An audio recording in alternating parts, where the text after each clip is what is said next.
Champions ట్రోఫీలో team India అదిరిపోయే విజయంతో బోని కొట్టింది. మొదటి మ్యాచ్లో బంగ్లాదేశ్ని చిత్తు చేసిన రోహిత్ సేన ఇప్పుడు రెండో మ్యాచ్కి సిద్ధమైంది. అది కూడా చిరకాల ప్రత్యర్థి అయిన పాకిస్తాన్తో కావడం ఈ టోర్నీకే హైలైట్ మ్యాచ్గా నిలవనుంది.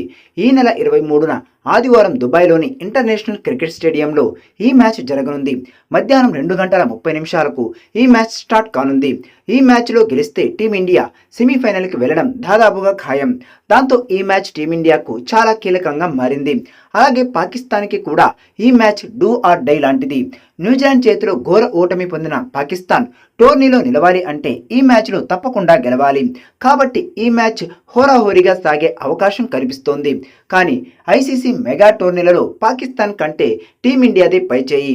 అందులోనూ మొదటి మ్యాచ్లోనే ఓడిపోయి పాకిస్తాన్ నిరాశలో ఉంటే మొదటి మ్యాచ్లో అద్భుత విజయం సాధించి టీమిండియా మరింత ఆత్మవిశ్వాసంతో ఉంది. కాబట్టి ఈ మ్యాచ్లో టీమిండియా హాట్ ఫేవరెట్గా బరిలోకి దిగనుంది.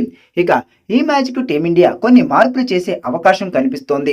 ఈ మ్యాచ్కు టీమిండియా తుది జట్టు చూస్తే రోహిత్ శర్మ, శుభమన్ గిల్, విరాట్ కోహ్లీ, శ్రేయస్ అయ్యర్, కేఎల్ రాహుల్, హార్దిక్ పాండ్యా, అక్షర్ పటేల్, రవీంద్ర జడేజా, షమి, వరుణ్ చక్రవర్తి, హర్షిత్ రాణా ఉండే అవకాశం కనిపిస్తోంది.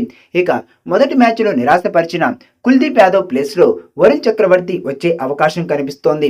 ఇక రెండో మ్యాచ్లో టాస్ గెలిస్తే టీమిండియా మొదటగా బ్యాటింగ్ చేసే అవకాశం ఉంది. ఫస్ట్ బ్యాటింగ్కి వస్తే భారీ స్కోర్ చేసే అవకాశం ఉంది. ఆటగాళ్లు స్వేచ్ఛగా బ్యాటింగ్ చేస్తారు. దాంతో రోహిత్ సేన భారీ స్కోర్ చేయొచ్చు. దాంతో పాకిస్తాన్ మీద ఒత్తిడి పెట్టి బౌలింగ్లో కట్టడి చేయడానికి ఛాన్స్ ఉంటుంది. ఇక ఈ మ్యాచ్లో రోహిత్, విరాట్ కోహ్లీ భారీ స్కోర్లు చేయాలి. బంగ్లా మీద రోహిత్ మంచి ప్రదర్శన చేశాడు.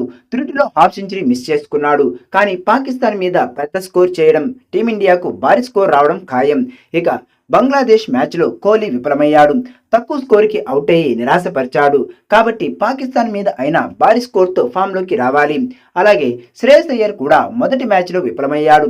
కాబట్టి అతను కూడా పాకిస్తాన్ మీద రాణించాలి.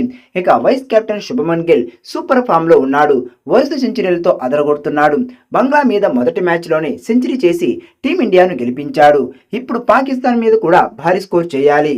టాప్ ఆర్డర్తో పాటు మిడిల్ ఆర్డర్ కూడా రాణిస్తే టీమిండియాకు భారీ స్కోర్ ఖాయం.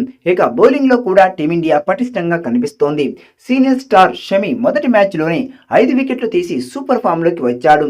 అలాగే యువ పేసర్ రాణా కూడా 3 వికెట్లు తీసి రాణించాడు.